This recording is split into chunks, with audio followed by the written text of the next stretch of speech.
Hello friends, welcome to ever English. आज की इस नई वीडियो के साथ हम एक नया पैराग्राफ रीड करेंगे जिसकी हेल्प से हम इंग्लिश रीडिंग प्रैक्टिस करेंगे। साथ ही साथ इसको कॉम्प्रिहेंड करेंगे, इसको समझेंगे, इसको ट्रांसलेट करेंगे जो भी इंग्लिश में लिखा होगा, और जो डिफ़िकल्ट वर्ड मीनिंग होगी उसको भी साथ ही साथ जानते चले जाएंगे। ओके, जिससे आप कोई भी एग्ज़ाम की तैयारी कर रहे हो या कुछ भी, तो आपको इंग्लिश पढ़ने में समझने में काफ़ी ज़्यादा दिक्कतें आ रही हो तो आप इस वीडियो से हेल्प ले सकते हैं।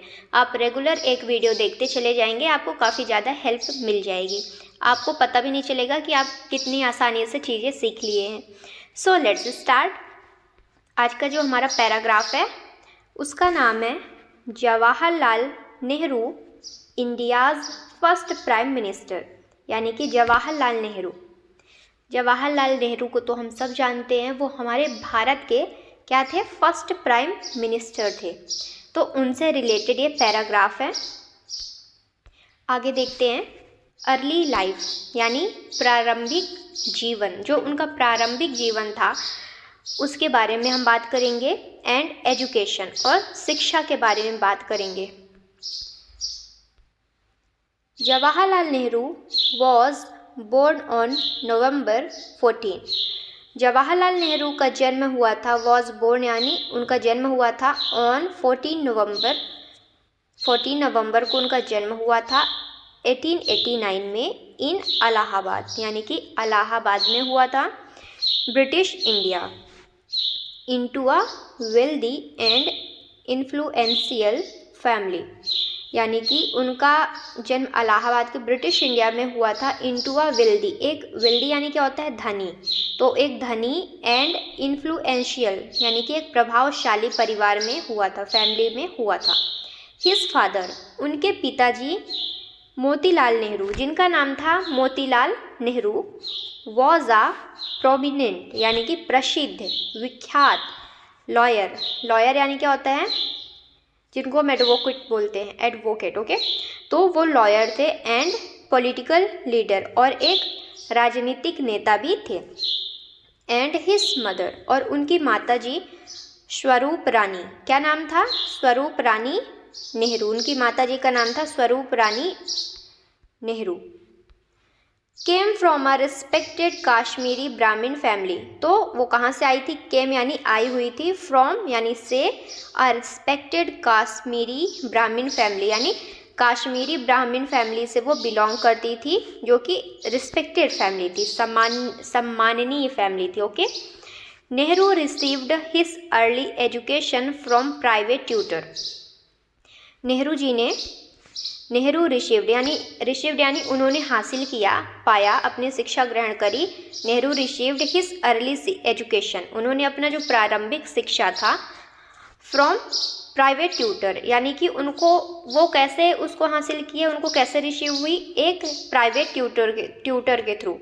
उनके एक निजी शिक्षक थे, उनसे उन्होंने अपना एजुकेशन हासिल किया।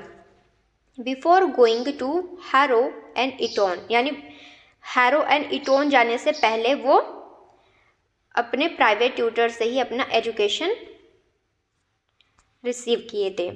Two of the most prestigious schools in England, कौन सी, यहाँ पे किसकी बात हो रही है कि two of the most prestigious यानी प्रतिष्ठित, काफ़ी जानी मानी स्कूल इन इंग्लैंड की कौन सी थी, हैरो एंड इटोन। ये इंग्लैंड की दो काफ़ी ज़्यादा प्रसिद्ध स्कूल है, Harrow and Eton. He later studied, उन्होंने बाद में शिक्षा ग्रहण की, मतलब पढ़ाई की, नेचुरल साइंस यानी नेचुरल साइंस से एट ट्रिनिटी कॉलेज में करी।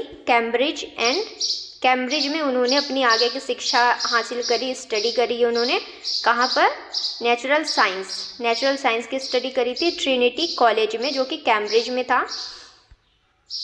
And completed his law degree from inner temple, और उनका जो लॉ डिग्री थी, उन्होंने लॉ की डिग्री भी ग्रहण करी थी, वो कहाँ से हासिल करी थी, फ्रॉम इनर टेम्पल से की थी, जो कि लंदन में था। कहाँ था, लंदन में था। डिस्पाइट, के बावजूद, हिज प्रिविलेज्ड अपब्रिंगिंग, प्रिविलेज्ड यानी सुविधाजनक, प्रिविलेज्ड यानी सुविधाजनक, अपब्रिंगिंग यानी होता है परवरिश।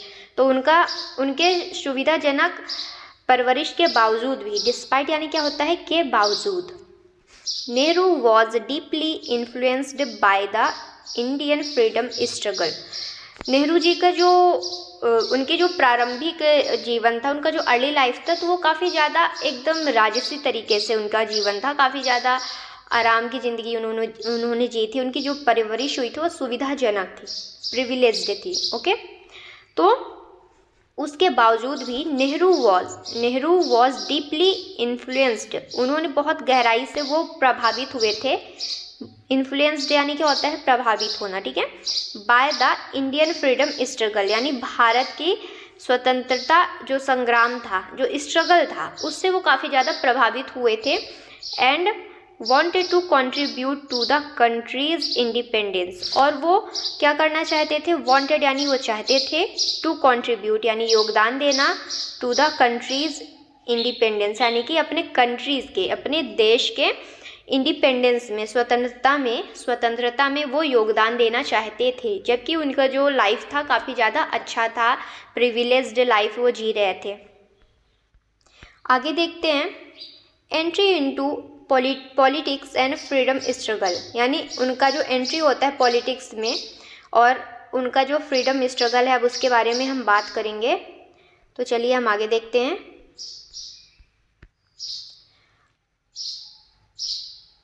आफ्टर रिटर्निंग टू इंडिया यानी कि इंडिया में रिटर्न होने के बाद, जब वो इंडिया आए, आफ्टर यानी के बाद, रिटर्निंग यानी जब वापस आ गए टू इंडिया इन 1912, वो 1912 में इंडिया आ गए थे।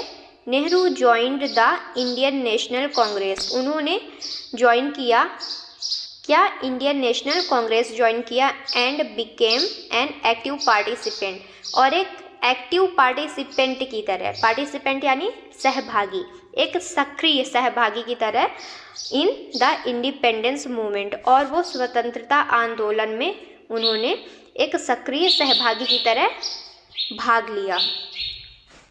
ही was greatly influenced by Mahatma Gandhi, वो बहुत ज़्यादा, बहुत गहराई से प्रभावित हुए थे, किससे, महात्मा गांधी जी से वो काफ़ी गहराई से प्रभावित हुए थे। हु इंस्पायर्ड हिम, जिन्होंने इनको इंस्पायर्ड किया था, प्रेरित किया था, to follow the path of non violence, किसके लिए, नॉन वायलेंस यानी कि अहिंसा के लिए उन्होंने इनको इंस्पायर किया था। एंड सिविल डिसओबीडियंस, और सविनय अवज्ञा आंदोलन के लिए भी इनको काफ़ी ज़्यादा प्रभावित कर दिया था, इंस्पायर्ड कर दिया था। Nehru took part in major movement, Nehru ji ने काफ़ी ज़्यादा पार्ट यानी भाग लिया था, काफ़ी ज़्यादा आंदोलन में लिया था। Like the non cooperation movement यानी जैसे कि असहयोग आंदोलन में अपना भाग लिया था उन्होंने, जो कि 1920 में हुआ था। द सिविल डिसओबीडियंस मूवमेंट, और सिविल डिसओबीडियंस मूवमेंट भी हुआ था। सविनय अवज्ञा आंदोलन हुआ था, 1930 में हुआ था। And the quit India movement 1942 में हुआ था, तो उन्होंने भी इन सभी में अपना पार्टिसिपेट किया हुआ था। His opposition to British rule led to multiple imprisonment, तो यहाँ पे क्या लिखा है, हिज ऑपोजिशन, उनका जो विरोध था, ऑपोजिशन यानी होता है विरोध, तो उनका जो विरोध था टू ब्रिटिश रूल के खिलाफ था, ब्रिटिश शासक के खिलाफ था।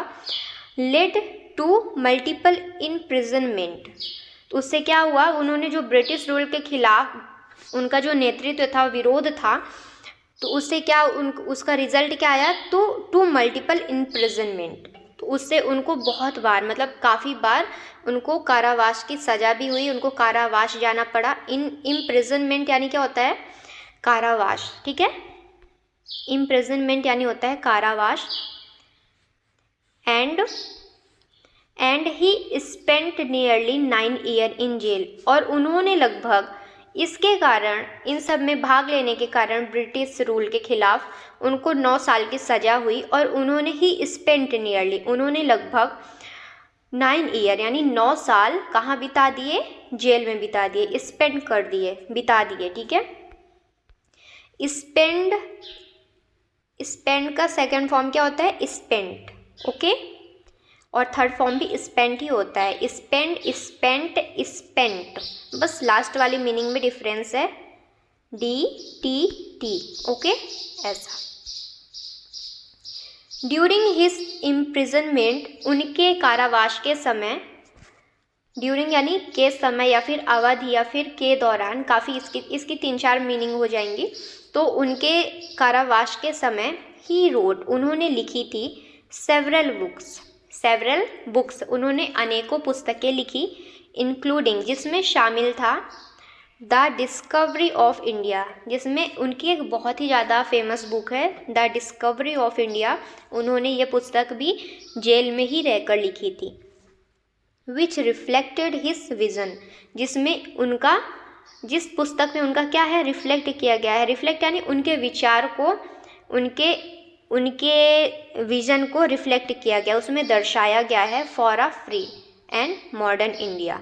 फॉर अ फ्री यानी एक फ्री और मॉडर्न इंडिया यानी आधुनिक भारत के बारे में दर्शाया गया है। किस में दर्शाया गया है? The discovery of India book में। Role of India's first prime minister, तो हमको इंडिया के पहले प्राइम मिनिस्टर के रोल के बारे में जानना है कि उनकी क्या भूमिका रही है। ठीक है, इंडिया के पहले प्राइम मिनिस्टर कौन थे?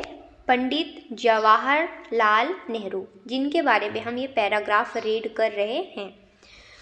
ऑन अगस्त 15 यानी कि 15 अगस्त को 1947 में व्हेन इंडिया गेन्ड इंडिपेंडेंस, जब भारत को क्या हो गया, आज़ादी मिल गई, हासिल कर लिया, भारत ने स्वतंत्रता हासिल कर ली। Nehru became the first prime minister of India, Nehru ji Bharat के पहले प्राइम मिनिस्टर बने, बिकेम यानी बने। हिज लीडरशिप यानी उनका नेतृत्व was focused on nation building, तो उनका जो लीडरशिप था वो पहला उनका पहला फोकस क्या था? पहला फोकस उनका था ऑन नेशन बिल्डिंग यानी देश की बिल्डिंग के लिए था, देश निर्माण के लिए था। नेशन बिल्डिंग यानी देश निर्माण। अगला वर्ड है वो क्या है? डेमोक्रेसी, डेमोक्रेसी के बारे में था, नेशन बिल्डिंग के बारे में था, एंड सेक्युलरिज्म यानी धर्मनिरपेक्षता के बारे में भी था। ही बिलीव्ड, उनका विश्वास था, उनका मानना था, इन मॉडर्नाइजेशन यानी कि आधुनिकीकरण में। जैसे जैसे आगे दुनिया बढ़ती है तो वो मॉडर्नाइजेशन होती जाती है, तो उनका क्या था कि उनका ज़्यादा से ज़्यादा फोकस था मॉडर्नाइजेशन में, और नेशन बिल्डिंग में था, डेमोक्रेसी में था, साथ ही साथ सेक्युलरिज्म में भी था। And led the foundation for India's industrial, and led the foundation यानी उन्होंने नींव रखा, लेड द फाउंडेशन यानी नींव रखा था, किस लिए? फॉर इंडियाज़ इंडस्ट्रियल, भारत के इंडस्ट्रियल, इंडस्ट्री यानी क्या होता है? उद्योग, तो उन्होंने भारत के औद्योगिकरण के लिए भी क्या रखा? नींव रखा था। लेड द फाउंडेशन यानी क्या होता है? अभी मैंने बताया, कमेंट में बताइए, फिर कमेंट में इसका रिप्लाई दीजिएगा। एंड साइंटिफिक ग्रोथ, और साइंटिफिक ग्रोथ के बारे में भी उन्होंने नींव रखी थी। His government introduced 5-year plan, उनकी जो सरकार थी उसने 5-year प्लान के बारे में भी इंट्रोड्यूस किया, सबको परिचित कराया। विच एम्फेसाइज्ड, जिसमें जोर डाला गया था एग्रीकल्चर को, कृषि को ज़्यादा जोर दिया गया था। एम्फेसाइज्ड यानी जोर डालना, ओके। तो वो किस में जोर डाला गया था? 5-year प्लान में। उनका 5-year प्लान बना था उनकी सरकार के द्वारा, तो जिसमें एग्रीकल्चर के बारे में, इंडस्ट्री के बारे में एंड एजुकेशन, इन 3 चीज़ों के बारे में काफ़ी ज़्यादा जोर डाला गया था। आगे देखते हैं। Nehru also played a major role in stabilising institution like the Indian Institute of Technology, Indian Institute of Technology यानी IIT। तो नेहरू ऑल्सो प्लेड, नेहरू जी ने एक महत्वपूर्ण भूमिका भी निभाई थी, major role in stabilising institution. उन्होंने इंस्टीट्यूट यानी क्या होता है? इंस्टीट्यूट यानी होता है संस्थाएं, उन्होंने संस्थाओं का निर्माण कराया था, इस्टेब्लिशमेंट करवाया था, like the Indian Institute of technology, जैसे कि IITs का, Indian Institute of management IIMs का, and all India institute of medical science और एम्स का भी उन्होंने इस्टेब्लिशमेंट करवाया था। ओके, आगे देखते हैं foreign policy and non alignment, यानी फॉरेन पॉलिसी यानी विदेशी नीति एंड नॉन अलाइनमेंट यानी गुट निरपेक्षता।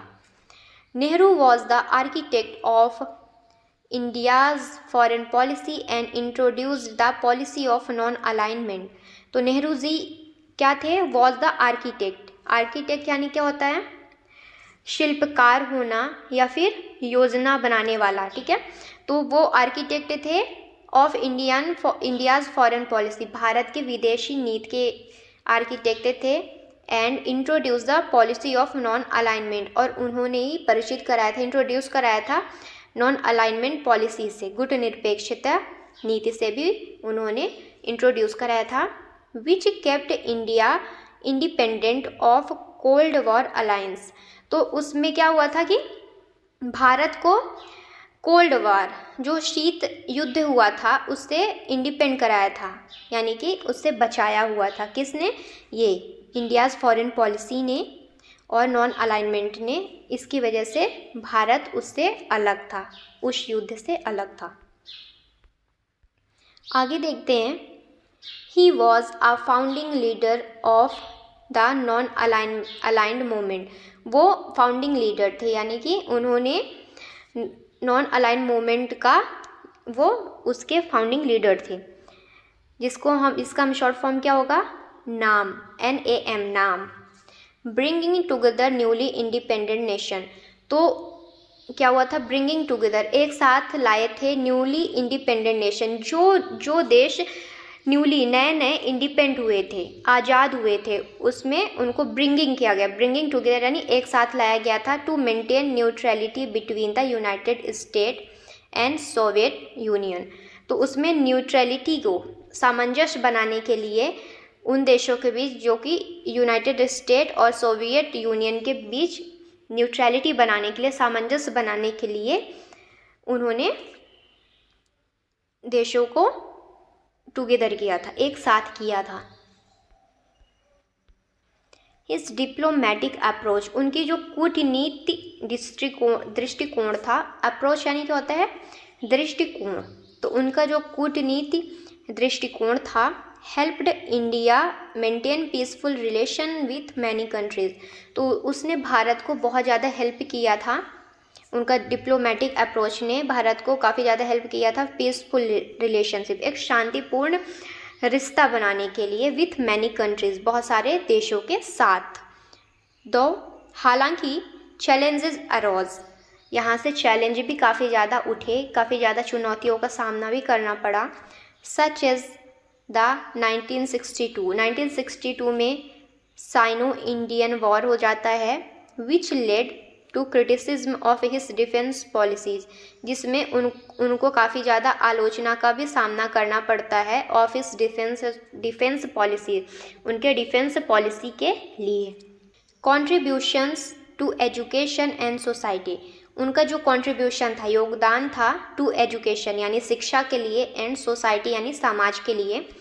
Nehru strongly believed that, Nehru believe करते थे, विश्वास करते थे, बहुत ज़्यादा उनका दृढ़ विश्वास था। स्ट्रांगली बिलीव यानी उनका दृढ़ विश्वास था, दैट एजुकेशन एंड चिल्ड्रेन यानी कि शिक्षा और बच्चे, were the foundation of Nations future.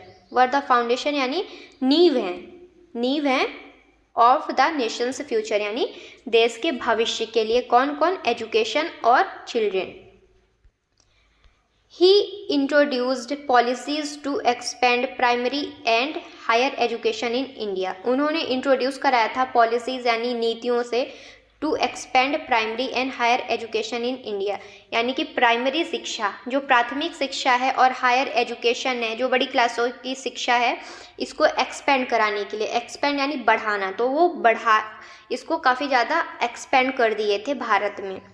Due to his love for children, due to यानी कारण, ड्यू यानी कारण, ठीक है, के वजह से या फिर कारण। तो ड्यू टू हिज लव, उनके कारण, उनके प्यार की वजह से बच्चों के लिए, due to his love for children यानी बच्चों के लिए उनका इतना ज़्यादा प्यार था, उसकी वजह से उन्होंने ये सब किया। नवंबर 14 यानी 14 नवंबर को हिज बर्थडे, उनका जन्म दिवस होता है, is celebrated as children's day in India, जो कि सेलिब्रेट किया जाता है, मनाया जाता है as children's day in India, यानी कि बाल दिवस के रूप में। His vision for an educated progressive India remains one of his lasting legacies, उनका जो विज़न था, उनका जो फ्यूचर गोल था, for an educated progressive India, for educated यानी शिक्षित और प्रगतिशील, प्रोग्रेसिव यानी प्रगतिशील, शिक्षित और प्रगतिशील भारत को बनाए रखने में one of his lasting legacies, जो उनका एक अंतिम, एक लास्ट विरासत के रूप में माना जा सकता है, ठीक है, जो कि बनाए रखा हुआ है लास्टिंग लेगेसीज के रूप में। लेगेसीज यानी क्या होता है, विरासत। ओके, तो वो जो एजुकेशन उनकी पॉलिसीज़ थी, एजुकेशन पॉलिसीज़ थी, वो आज भी चली आ रही है, क्योंकि हर एक बच्चा पढ़ रहा है, चाहे मुफ्त में पढ़ रहा हो या पैसे देके पढ़ रहा हो, लेकिन ज़्यादा से ज़्यादा हमारे देश में लोग पढ़ रहे हैं। लेकिन ऐसा भी नहीं है, बहुत लोग अभी अनएजुकेटेड भी हैं। तो चलिए अब आगे बात करते हैं डेथ, उनके मृत्यु के बारे में, एंड लेगेसी यानी उनकी विरासतों के बारे में भी बात कर लेते हैं। Jawaharlal Nehru passed away on May 27, 1964। Jawaharlal Nehru passed away यानी उनका निधन हो जाता है May 27 यानी 27 मई को 1964 में, 1964 में, after serving as India's prime minister for 17 year, यानी कि 17 साल भारत के प्रधानमंत्री के रूप में वो उन्होंने सेवा करी। उसके बाद 27 मई 1964 को उनका निधन हो जाता है।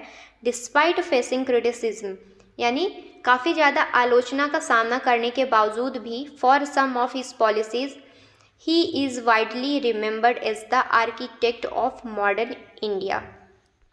क्या है ये, डिस्पाइट यानी के बावजूद, फेसिंग क्रिटिसिज्म यानी आलोचना का सामना करने के बावजूद भी, for some of his policies, उनके कुछ नीतियों की वजह से, ही इज़ वाइडली, वो बड़े पैमाने में अभी भी रिमेंबर्ड यानी याद किए जाते हैं, एज द आर्किटेक्ट यानी शिल्पकार या वास्तुकार के रूप में, ऑफ मॉडर्न इंडिया यानी कि एक आधुनिक भारत के लिए।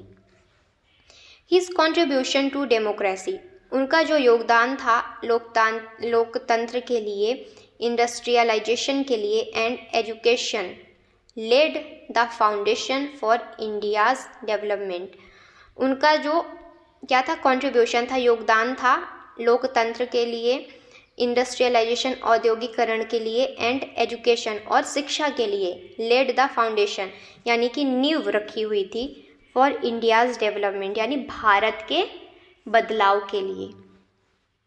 His ideal and vision continue to influence India's policies and institution today. His ideals, उनका जो आइडियल था, एंड उनका जो विजन था, उनका जो एक गोल था कि भविष्य में उनको ऐसा करना है, continue to influence India's policy, वो लगातार भारत के पॉलिसी को क्या कर रहा है, प्रभावित कर रहा है, एंड इंस्टीट्यूशन संस्थाओं को भी प्रभावित कर रहा है, टुडे यानी कि आज भी। तो यहाँ से ख़त्म होता है ये पैराग्राफ। आई होप आपको काफ़ी कुछ समझ आया हो। चलिए हम एक बार वर्ड मीनिंग देख लेते हैं। वेल्दी धनी, संपन्न, इन्फ्लुएंशियल यानी प्रभावशाली, प्रोमिनेंट यानी प्रसिद्ध या फिर प्रमुख, पॉलिटिकल लीडर राजनीतिक नेता, रिस्पेक्टेड सम्माननीय। The next word is prestigious यानी प्रतिष्ठित, प्राइवेट ट्यूटर यानी क्या होता है, निजी शिक्षक, नेचुरल साइंस प्राकृतिक विज्ञान, प्रिविलेज्ड अपब्रिंगिंग यानी सुविधाजनक परवरिश, कंट्रीब्यूट यानी योगदान देना, पार्टिसिपेंट यानी सहभागी या फिर भागीदारी। अगला वर्ड क्या है, इंडिपेंडेंस मूवमेंट यानी स्वतंत्रता संग्राम, सिविल डिसओबीडियंस सविनय अवज्ञा, इम्प्रिजनमेंट कारावास या फिर कैद, ओपोजिशन विरोध, डिस्कवरी खोज, रिफ्लेक्टेड प्रतिबिंब किया, लीडरशिप नेतृत्व। अगला वर्ड क्या है, नेशन बिल्डिंग, राष्ट्र निर्माण, डेमोक्रेसी लोकतंत्र, सेक्युलरिज्म धर्मनिरपेक्षता, मॉडर्नाइजेशन आधुनिकीकरण, इंडस्ट्रियल ग्रोथ औद्योगिक विकास, फॉरेन पॉलिसी विदेश नीति। अगला वर्ड है अलायंसेस यानी गठबंधन, न्यूट्रलिटी यानी तटस्थता। The next word is diplomatic approach यानी कूटनीति दृष्टिकोण, क्रिटिसिज्म आलोचना, लेगेसी विरासत, इंस्टीट्यूशंस संस्थाएं, डिफेंस पॉलिसीज रक्षा नीतियाँ।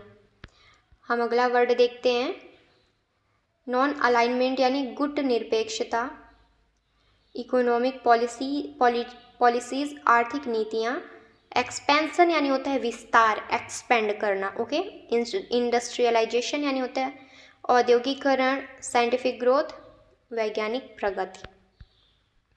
अगला वर्ड देखते हैं फाउंडेशन नींव, इस्टेब्लिशमेंट स्थापना, रेवोल्यूशनरीज आइडियाज क्रांतिकारी विचार, इंस्पायर्ड प्रेरित किया, फ्रीडम स्ट्रगल स्वतंत्रता संग्राम, कॉलोनियल रूल उपनिवेशीय शासन, विजन दृष्टिकोण, रिफॉर्म्स सुधार, एजुकेशनल पॉलिसीज शैक्षिक नीतियाँ।